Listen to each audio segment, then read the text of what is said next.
Hello दोस्तों, आज के क्लास में हम लोग UP TET most important PYQ series का पार्ट 7 देखेंगे। ठीक है। और आज के क्लास में हम लोग देखेंगे जो यूपी टेट 2021 का जो पेपर हुआ था। ठीक है।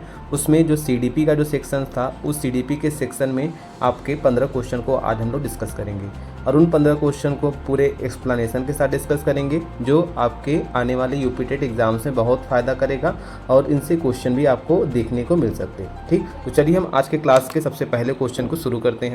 तो सबसे पहला क्वेश्चन है कि मूल प्रवृत्ति एक प्रमुख विशेषता है जो पाई जाती है। पहला आपका ऑप्शन है केवल चूहों तथा बिल्लियों में, दूसरा है केवल मनुष्यों में, तीसरा है सभी प्राणियों में तथा जन्मजात व प्राकृतिक होती है, और लास्ट ऑप्शन है केवल कलाकारों में। तो इसमें से जो आपका करेक्ट आंसर कौन सा हो सकता है, तो याद रखिएगा, जो मूल प्रवृत्ति यानी बेसिक इंस्टिंक्ट होती है वो सभी प्रकार के ऑर्गेनिज्म में देखने को मिलती है और ये इनबर्न होती है, यानी कि जब कोई भी जीव पैदा होता है तो उसके पास ये बेसिक इंस्टिंक्ट होती है। अच्छा, बेसिक इंस्टिंक्ट का मेन मतलब क्या होता है कि यानी कि जब कोई भी ऑर्गेनिज्म पैदा होता है तो उसको सर्वाइव करने के लिए जो उसको सबसे बेसिक कैरेक्टर्स होते हैं उसी को हम लोग बेसिक इंस्टिंक्ट कर सकते हैं। जैसे एक एग्जांपल अगर समझे तो कोई भी ऑर्गेनिज्म जब भी इस अर्थ पे आएगा तो मान ले तो उसको जैसे भूख लगती है। ठीक है। तो भूख लगने पर वो क्या करेगा, खाने के लिए वो या तो खाने के तलाश में जाएगा या तो खाने के लिए कुछ ऐसी एक्टिविटी करेगा जिससे उसको फीड कराया जाए। तो एक प्रकार से जो भूख लगने पर जो प्रतिक्रिया होती है वो किस में आएगा, बेसिक इंस्टिंक्ट में ही आएगा। ठीक है। तो आपको याद रखना है बेसिक इंस्टिंक्ट में आएगा। ठीक। इसका अगर हम लोग पूरा एक्सप्लेनेशन देखें तो याद रखिएगा, इस पर सबसे बढ़िया एक डेफिनेशन दिया गया है मैकडूगल के द्वारा, उसको हम लोग देखते हैं। तो जो मैकडूगल ने बताया कि मूल प्रवृत्ति परंपरागत एवं जन्मजात मनोशारीरिक प्रवृत्ति है जो प्राणी को किसी निश्चित वर्ग की वस्तु को देखने, उसके प्रति ध्यान देने, उसे देखकर एक विशेष प्रकार की संवेगात्मक उत्तेजना का अनुभव करने और उससे संबंधित एक विशेष ढंग से कार्य करने या कम से कम इस प्रकार की क्रिया के आवेग को अनुभव करने के लिए बाध्य करती है। ठीक है। उसी को हम लोग बेसिक इंस्टिंक्ट या मूल प्रवृत्ति कहते हैं। अच्छा, मैकडूगल ने मूल प्रवृत्तियों के लिए निम्नलिखित विशेषताएं बताई हैं, जिसमें पहला है मूल प्रवृत्तियां जन्मजात होती है यानी कि इनबर्न होती है। आपको ये बात याद रखना है, जो मूल प्रवृत्तियां होती इनबर्न होती, बाय बर्थ होती है। ठीक है। दूसरा पॉइंट है मूल प्रवृत्तियां सभी प्राणियों में एक समान पाई जाती है, ये भी आपको याद रखना है। तीसरा है मूल प्रवृत्तियां आदत से भिन्न होती है। चौथा है मूल प्रवृत्तियां नष्ट होती है। अच्छा, जो तीसरा और चौथा पॉइंट है इंपॉर्टेंट पॉइंट है, लिखा है कि मूल प्रवृत्तियां आदत से भिन्न यानी जो आपकी हैबिट होती है। ठीक है। हैबिट से क्या होता है, डिफरेंट होता है आपका जो ये बेसिक इंस्टिंक्ट होता है। हैबिट तो एक्चुअल क्या होता है कि जब हम लोग बर्थ लेते हैं यानी कि जन्म के बाद हम बहुत सारी चीज़ों की सीखते हैं तो हैबिट बन जाती है, लेकिन जो मूल प्रवृत्तियां होती है एक प्रकार से वो आपका इनबर्न होती है। तो इस वजह से हैबिट और मूल प्रवृत्तियां यानी कि बेसिक इंस्टिंक्ट में डिफरेंस हो जाएगा। ठीक। और अगला लिखा मूल प्रवृत्तियां नष्ट नहीं होती, यानी कि जो भी बेसिक इंस्टिंक्ट होता है जो बर्थ के साथ आपको मिलता है वो आगे जाकर आपका नष्ट नहीं हो सकती, इस बात को भी आपको याद रखना है। ठीक है। अगले क्वेश्चन हम लोग चलते हैं।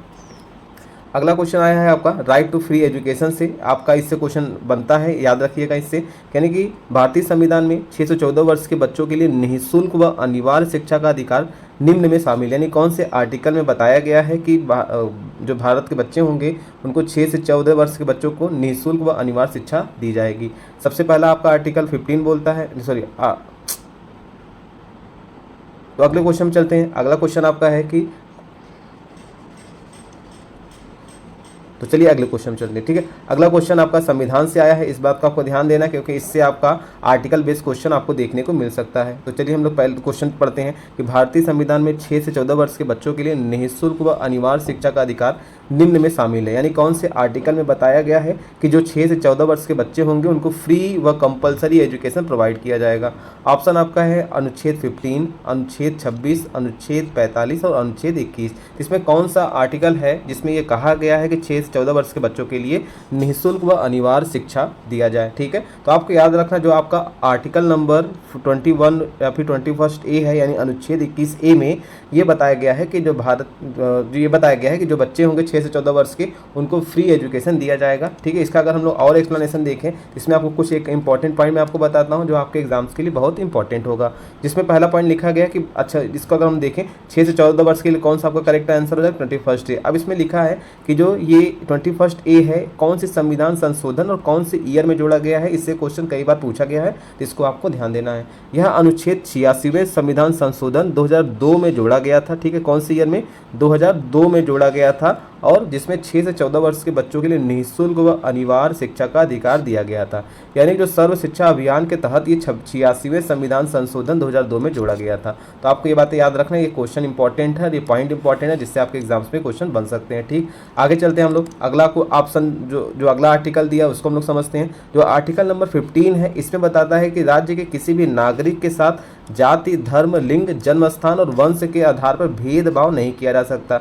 यानी कि किसी भी प्रकार का डिस्क्रिमिनेशन या भेदभाव हमारे संविधान ने पूरी तरीके से क्या किया है कि उसको एक प्रकार से मना किया है कि कोई भी प्रकार का भेदभाव नहीं हो सकता है। ठीक, अगला आपका 26 में क्या बताया गया कि धार्मिक कार्यों की स्वतंत्रता को दर्शाता है।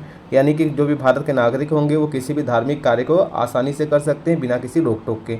अगला आपका है 45 में क्या कहा गया कि 6 वर्ष से कम आयु के बालकों के लिए प्रारंभिक बाल्यावस्था देख रेख और शिक्षा का उपबंध दर्शाता है। यानी कि जो बच्चे प्रारंभिक बाल्यावस्था में होते हैं उनके पेरेंट का ये उत्तरदायी होता है कि उनको उनकी देख रेख करना तथा उनको बेसिक जो एजुकेशन वो उनको दिलवाना वो पेरेंट की जिम्मेदारी होती है। तो इस बात को आपको 45 में दर्शाया गया है। ठीक है, और 21 ए आपका कौन सा है, जिसमें 6 से 14 वर्ष के बच्चों के लिए अनिवार्य व निःशुल्क शिक्षा दी गई है। तो इस बात को आपको ध्यान देना है, इससे आपके एग्जाम्स में क्वेश्चन आ सकते हैं। ठीक, अगले क्वेश्चन पे चलें तो अगला क्वेश्चन आपको बताता है कि क्रिस्मर ने व्यक्तित्व या फिर व्यक्ति को निम्न में से किस प्रमुख प्रकारों में वर्गीकृत किया है। ठीक है, यानी कि क्रिस्मर ने क्लासिफाइड किया जो पर्सन को किस टाइप में, कितने टाइप में किया है। तो आपको याद रखना है, आपका ऑप्शन दिया एथलेटिक्स यानी सुडोल का है, एस्थेनिक यानी लंब का है, पिकनिक यानी गोल का है और ऑल ऑफ दीज। तो आपको याद रखना क्रिस्मर ने ये जो आपका क्लासिफिकेशन किया है, ठीक है, वो तीनों टाइप जो है इन्हीं के द्वारा वर्गीकृत किया गया है। तो इस हिसाब से आपका जो ऑप्शन नंबर डी होगा वो करेक्ट हो जाएगा। तो आपको याद रखना ऑप्शन नंबर डी। ठीक है,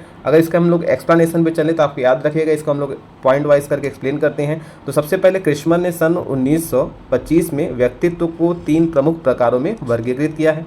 इसमें सबसे पहला प्रकार कौन सा है, लंबकाय यानी एस्थेनिक बोलते हैं। तो इस प्रकार के व्यक्ति कैसे होंगे, दुबले पतले होते हैं। लंबकाय व्यक्ति को कृशकाय भी कहा जाता है, इसका उपनाम भी याद रखिएगा। लंबकाय को हम लोग क्या बोलते हैं, कृशकाय कहते हैं। ठीक है, इनका सिर कैसा होगा, लंबा होगा, भुजाएं पतली होंगी, सीना छोटा होगा, हाथ पैर लंबे व पतले होते हैं और ये दूसरों की आलोचना करना पसंद करते हैं। ठीक, दूसरा आपका है सुडौल का है, जिसको एथलेटिक्स बोलते हैं। इस प्रकार के व्यक्ति हष्ट पुष्ट और स्वस्थ होते हैं। इनका सीना चौड़ा, उभरी हुई मजबूत भुजाएं होती हैं। ये दूसरों से इच्छानुसार समायोजन कर लेते हैं। और सुडौल काय को किस नाम से जानते हैं, पुष्ट काय के नाम से भी जानते हैं। इसको आपको याद रखना, पुष्ट काय या सुडौल काय दोनों एक को ही प्रदर्शित करते हैं। अगला हमारा कौन सा, गोल काय है। तो इस प्रकार के व्यक्ति कद में नाटे, छोटे, गोल और चर्बी वाले होते हैं। ये सामाजिक होते हैं। यानी गोल काय व्यक्ति को स्थूल काय भी कहते हैं। ये पॉइंट आपको याद रखना है, स्थूल काय यानी गोल काय। ठीक है, ये सभी प्रकार है किसने दिया था, क्रिस्मर ने दिया था। इस वजह से आपका ऑप्शन नंबर डी यहाँ पर उपरोक्त सभी वाला करेक्ट हो जाएगा। चलिए अगले क्वेश्चन में चलते हैं। अगला क्वेश्चन है जो हमारा टीईटी का एग्जाम्स होता है तो उसका क्या एम है, यानी टीईटी का उद्देश्य निम्न में से किसका मापन करना है। एप्टीट्यूड यानी अभिक्षमता का, इंटेलिजेंस यानी बौद्धिक क्षमता का, एटीट्यूड यानी अभिवृत्ति का, वैल्यूज यानी मूल्य का। इसमें से कौन सा आपका करेक्ट आंसर होगा, तो आपको याद रखना है जो आपका एटीट्यूड होता है। ठीक है, एटीट्यूड चेक करने के लिए, सॉरी जो यहाँ पर एप्टीट्यूड, आपको याद रखना है एप्टीट्यूड, एटीट्यूड नहीं एप्टीट्यूड, इसको हम लोग हिंदी में अभिक्षमता के नाम से भी जानते हैं। ठीक है, तो अभिक्षमता को मेजर करने के लिए, मापने के लिए यहाँ पर क्या किया जाता है, टेट का आयोजन किया जाता है। टेट का मेन उद्देश्य होता है अभिक्षमता को मापन करना। इसको हम लोग पूरी तरीके से एक्सप्लेनेशन देखते हैं। तो अभिक्षमता या अभियोग्यता किसी क्षेत्र विशेष में व्यक्ति की कार्य कुशलता को, विशिष्ट योग्यता या विशिष्ट क्षमता अथवा भावी सफलता के अनुमान को इंगित करती है। विशिष्ट अभिक्षमता परीक्षण किसी विशिष्ट क्षेत्र में व्यक्ति की अभिक्षमता का मापन करने के लिए प्रयोग की जाती है। तो टैक्सलर ने बताया है कि अभिक्षमता व्यक्ति में विद्यमान कोई दशा, गुण अर्थात गुणों का समुच्चय होता है जो किसी ज्ञान, बोध, कौशल अथवा ज्ञान, बोध व कौशल के समूहन की उस सीमा का द्योतक होता है जिसे वह व्यक्ति उचित प्रशिक्षण में प्राप्त करने योग्य हो सकेगा। यानी कि हम कह सकते हो टीईटी हो गया, ये किस चीज़ को मेज़र करता है, हमारे अभिक्षमता को। और अभिक्षमता क्या होता है, हमारे अंदर कुछ विशेष प्रकार के गुण होते हैं जिसको हम लोग मेज़र करके हम लोग ये टेस्ट करना चाहते हैं कि क्या वह पर्टिकुलर पर्सन जो है उस चीज़ के लिए कैपेबल है कि नहीं है। तो इस चीज़ को मेज़र करने के लिए हम लोग क्या करते हैं, टेट जैसे एग्जाम्स कराए जाते हैं। इसके और भी बहुत सारे तरीके होते हैं, चीज़ों को अलग अलग तरीके से अलग अलग गुणों को चेक करने के लिए। जैसे टेट हो गया, ठीक है, यांत्रिक अभिक्षमता परीक्षण हो गया, ठीक है, चिकित्सीय अभिक्षमता परीक्षण हो गया, आदि इस प्रकार के परीक्षण जो होते हैं किसको मेजर करते हैं, अभिक्षमता को मेजर करते हैं। चलिए अगले क्वेश्चन चलते हैं हम लोग। अगला क्वेश्चन आपका है संघनन का सिद्धांत निम्न में से किसकी व्याख्या करता है, यानी कंसोलिडेशन थ्योरी जो होता है किसको एक्सप्लेन करता है। ऑप्शन आपका है मेमोरी स्मृति को, लर्निंग यानी अधिगम को, मोटिवेशन को और क्रिएटिविटी को। यहाँ पर आपको याद रखना है जो आपका कंसोलिडेशन थ्योरी है यानी कि संघनन का सिद्धांत है वो आपके मेमोरी यानी स्मृति को मेजर करता है। इसके अगर हम लोग एक्सप्लेनेशन को देखें तो याद रखिएगा कि संघनन का जो सिद्धांत है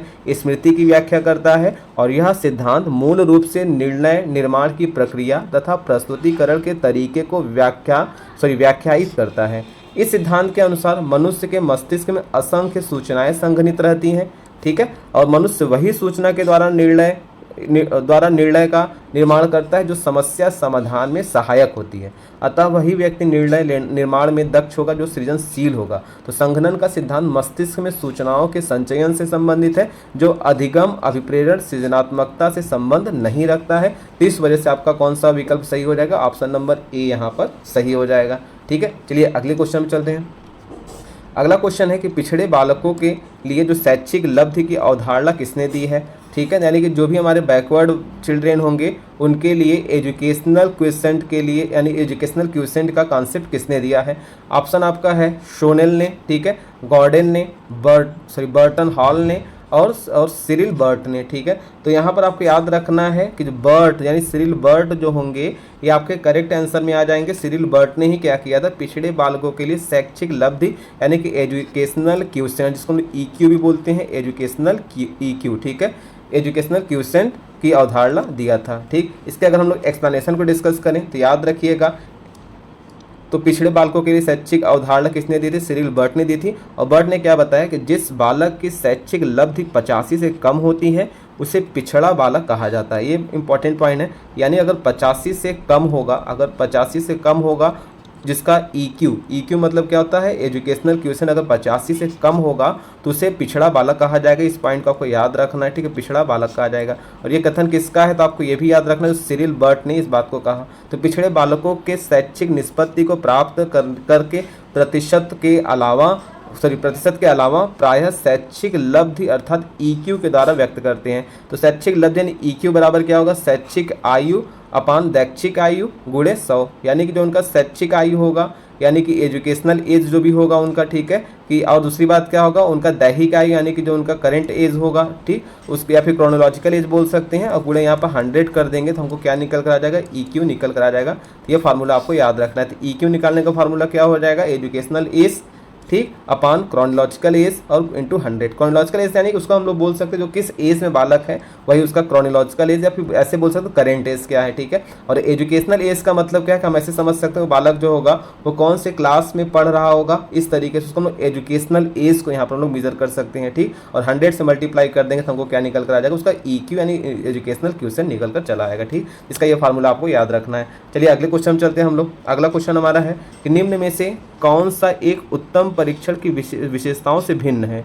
पहला आपका है वैलिडिटी, दूसरा है रिलायबिलिटी यानी विश्वसनीयता, तीसरा है ऑब्जेक्टिविटी यानी वस्तुनिष्ठता, चौथा है अभिक्षमता, ठीक है। तो इसमें आपको याद रखना है कि वैलिड या फिर बोल सकते हैं कि which among the following is different from characteristic of a good test. एक गुड टेस्ट के लिए कौन डिफरेंट है, यानी कि ऑड वन आउट जैसा क्वेश्चन है। इसमें से एक गुड टेस्ट के लिए 3 ऐसी चीज़ें होंगी जो कि बहुत इंपॉर्टेंट है, लेकिन कौन इन तीनों से अलग होगा वही हमारा करेक्ट आंसर हो जाएगा, ठीक है। तो यहाँ पर अगर देखें एक गुड टेस्ट के लिए हमारे पास वैधता वैलिडिटी अच्छी होनी चाहिए, ठीक है, विश्वसनीयता होनी रिलायबिलिटी यानी विश्वसनीय होना चाहिए, वस्तुनिष्ठता होने उसकी कुछ ऑब्जेक्टिविटी होनी चाहिए, लेकिन कौन सा नहीं होना चाहिए तो आपको याद रखना है ऑप्शन नंबर डी एप्टीट्यूड, अभिक्षमता के लिए यहाँ पर हम लोग डिस्कस नहीं कर सकते हैं, ठीक। अगर इसको हम लोग एक्सप्लेनेशन देखें तो याद रखिएगा जो अभिक्षमता किसी एक उत्तम परीक्षण की विशेषताओं से भिन्न है। डगलस व हॉलैंड ने क्या बताया कि उत्तम परीक्षा में अनेक विशेषताओं का होना आवश्यक है और ये विशेषताएं प्रत्येक परीक्षण के निर्माण के आधारभूत सिद्धांत हो जाते हैं, ठीक है। क्योंकि कोई भी परीक्षण उत्तम तभी माना जाएगा जब उसमें वैधता होगा, इस बात को याद रखना है, ठीक है, विश्वसनीयता होगा, वस्तुनिष्ठता होगा, व्यवहारिकता होगा और सरलता होगा, यानी कि ये विशेषताएं होंगी एक अच्छे परीक्षण के लिए, ठीक है। तो लेकिन कौन सा नहीं होगा इस ऑप्शन के हिसाब से, तो याद रखिएगा ऑप्शन नंबर डी जो होगा आपका अभिक्षमता वाला पार्ट इसमें नहीं आएगा। तो लेकिन ये 5 पॉइंट आपको याद रखना है। एक गुड टेस्ट के लिए क्या 5 पॉइंट होनी चाहिए? वैधता होनी चाहिए, विश्वसनीयता होनी चाहिए, वस्तुनिष्ठता होनी चाहिए, व्यावहारिकता होनी चाहिए और सरलता होनी चाहिए। ऐसी विशेषताएं हैं जो उत्तम या फिर बोल सकते हैं अच्छे परीक्षण के लिए सबसे इंपॉर्टेंट होता है। ठीक, अगले क्वेश्चन चलते हैं हम लोग। अगला क्वेश्चन हमारा है कि निम्न में से कौन सा बुद्धि का सिद्धांत नहीं है?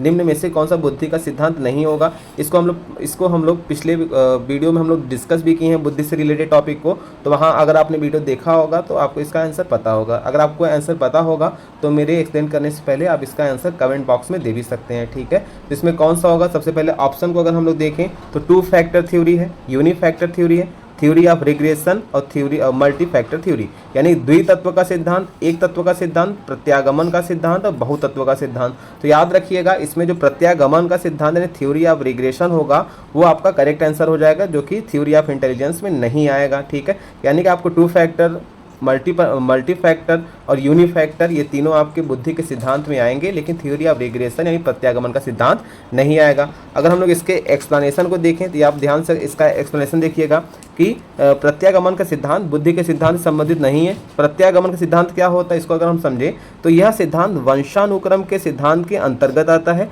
जिसके प्रतिपादक मनोवैज्ञानिक सोरेनसन हैं। तो प्रत्यागमन के नियम के अनुसार संतान में माता पिता के विपरीत गुण पाए जाते हैं। सोरेनसन ने बताया कि प्रतिभाशाली माता पिता की कम प्रतिभाशाली संतान होने की प्रवृत्ति और निम्न कोटि के माता पिता की कम निम्न कोटि के संतान होने की प्रवृत्ति प्रत्यागमन है। जब मतलब कि इन्होंने ये बताया कि जो भी कैरेक्टर्स होंगे वो अपने पेरेंट्स से बच्चों में अलग होगा। जैसे मान लेते हैं कोई पेरेंट जो है ज़्यादा इंटेलिजेंस है तो उसके बच्चे जो होंगे कम इंटेलिजेंस होंगे, और कोई पेरेंट मान लेते हैं कम इंटेलिजेंस है तो उसके बच्चे जो होंगे उनसे तो मतलब बोल सकते हो उनसे ज़्यादा इंटेलिजेंस होंगे। ठीक है, तो जबकि द्वितत्व का सिद्धांत जो हो गया यानी स्पीयर में मैंने आपको बताया जी फैक्टर एस फैक्टर ऐसा आपको पिछले क्लास में बताया था। ठीक है, और एक तत्व का सिद्धांत बिने टर्मन वाला मैंने आपको बताया था ये, और बहुतत्व का सिद्धांत थांडाइक ने, ये सभी जो बुद्धि के सिद्धांत में आएगा, लेकिन जो प्रत्यागमन का सिद्धांत है वो आपका नहीं आएगा। ठीक है, तो आपको इस बात को याद रखना है। चलिए अगले क्वेश्चन में लोग चलते हैं। अगला क्वेश्चन है कि which of the following is not ductless gland, इसमें से कौन सा जो है डक्टलेस ग्लैंड में नहीं आएगा, इसको आपको याद रखना है। ठीक है, pituitary gland, adrenal gland, salivary gland और थायराइड ग्लैंड।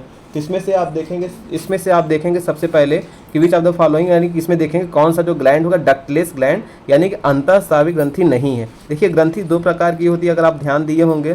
ठीक है, साइंस का अच्छे देखो साइंस के पार्ट में आ जाएगा तो ग्रंथि 2 प्रकार की होती है। वो तो आपका अंतःस्रावी ग्रंथि होता है, अंतःस्रावी ग्रंथि।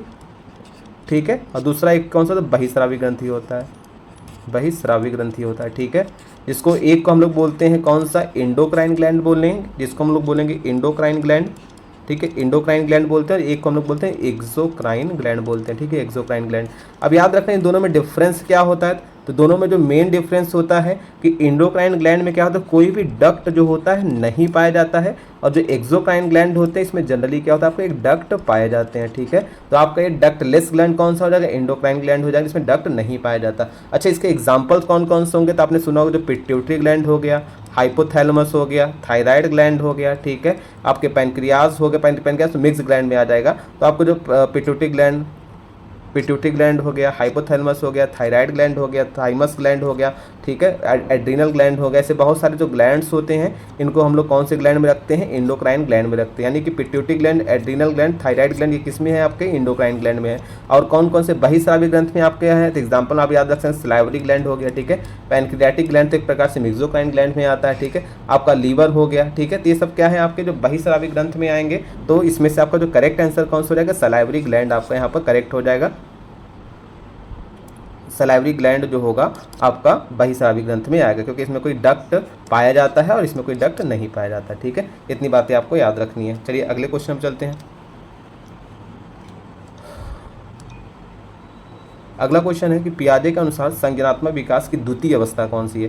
यानी कि आपको बताया गया है कि पियाजे ने संज्ञानात्मक विकास की कितनी अवस्थाएं दी हैं, तो 4 अवस्थाएं दी हैं। ठीक है, इसमें जो सेकंड वाला पूछा गया आपके क्वेश्चन में, तो सबसे पहले अगर चारों ऑप्शन को देखेंगे, औपचारिक संक्रिया अवस्था, संवेदनात्मक कामक अवस्था, पूर्व संक्रियात्मक अवस्था, पूर्व मूर्त संक्रिया अवस्था। ठीक है, ये तो चारों अवस्थाएं यहाँ पर दी गई है। यहाँ पर आपको आइडेंटिफाई करना है कि कौन सी अवस्था जो होगी सेकंड स्टेज में आएगी। ठीक है, तो इसमें आपको याद रखना जो पूर्व संक्रियात्मक अवस्था होती है वो आपका सेकंड स्टेज में आता है। फर्स्ट स्टेज में कौन सा आता है, सेंसरी मोटर अवस्था आता है, ठीक है। सेकंड में कौन आएगा आपका, प्री ऑपरेशनल आएगा। थर्ड में कौन सा आएगा आपका, ये वाला कंक्रीट ऑपरेशनल आएगा। और फोर्थ में कौन सा आएगा, फॉर्मल आएगा, ठीक है। तो ये चारों अवस्थाएं हैं जो जीन पियाजे ने संज्ञानात्मक विकास के दौरान दिया था, ठीक है। अगर इसको एक्सप्लेनेशन में देखेंगे तो यहाँ पर बताया भी गया होगा कि जो संवेदी कामक अवस्था होती है जन्म से 2 वर्ष के लिए होती है, पूर्व संक्रियात्मक अवस्था 2 से 7 वर्ष के लिए, और मूर्त संक्रिया अवस्था जो होती है 7 से 11 वर्ष के लिए, और औपचारिक संक्रिया अवस्था होती है 11 से 15 वर्ष के लिए, ठीक है। तो आपके ये कौन से चारों ऑप्शन यहाँ पर, चारों यहाँ पर एज वाइज यहाँ पर दिए गए हैं और चारों के यहाँ पे स्टेजेस के नाम दिए गए हैं, तो इस बात को आपको याद रखना है, ठीक है। चलिए अगले क्वेश्चन चलते हैं हम लोग। अगला क्वेश्चन हमारा है कि निम्न में से कौन सा शिक्षा मनोविज्ञान की सर्वाधिक व्यक्तिनिष्ठ विधि है, यानी कि which of the following is the most subjective method of educational psychology, ठीक। आपका पहला है बहिर्दर्शन, एक्सट्रोस्पेक्शन, अंतर्दर्शन इंट्रोस्पेक्शन, ऑब्जर्वेशन निरीक्षण, और एक्सपेरिमेंटेशन प्रयोगीकरण। इसमें से कौन सा आपका वाला करेक्ट हो सकता है, तो आप ध्यान दीजिएगा कि जो हमारा साइकोलॉजी होते हैं वो ज़्यादातर हमारे इंट्रोस्पेक्शन की बात करते हैं, तो हमारा बी वाला यहाँ पर करेक्ट हो जाएगा अंतर्दर्शन, ठीक है। इसके एक्सप्लेनेशन को अगर हम लोग देखें तो याद रखिएगा कि अंतर्दर्शन शिक्षा मनोविज्ञान की सर्वाधिक व्यक्तिनिष्ठ विधि है, और अंतर्दर्शन या इसको हम लोग आत्मनिरीक्षण विधि भी कहते हैं। तो आत्मनिरीक्षण का अर्थ है कि मस्तिष्क द्वारा अपनी स्वयं की क्रियाओं का निरीक्षण करना, ठीक है। इसमें देखते हैं कि बी.एन. झा के अनुसार आत्मनिरीक्षण अपने स्वयं के मन का निरीक्षण करने की प्रक्रिया है। यह एक प्रकार का आत्मनिरीक्षण है जिसमें हम किसी मानसिक क्रिया के समय अपने मन में उत्पन्न होने वाली स्वयं की भावनाओं और सब प्रकार की प्रतिक्रियाओं का निरीक्षण, विश्लेषण और वर्णन करते हैं। और आत्मनिरीक्षण विधि शिक्षा मनोविज्ञान की व्यक्तिनिष्ठ विधि के अंतर्गत आती है, जबकि विकल्प में जो और दो चीज़ें जो दी गई है, बहिर्दर्शन या प्रायोगिकरण विधि शिक्षा मनोविज्ञान की वस्तुनिष्ठ विधियों के अंतर्गत आती है, ठीक है। इस वजह से आपका बी वाला सही हो जाएगा। अगले क्वेश्चन में चलते हैं हम लोग।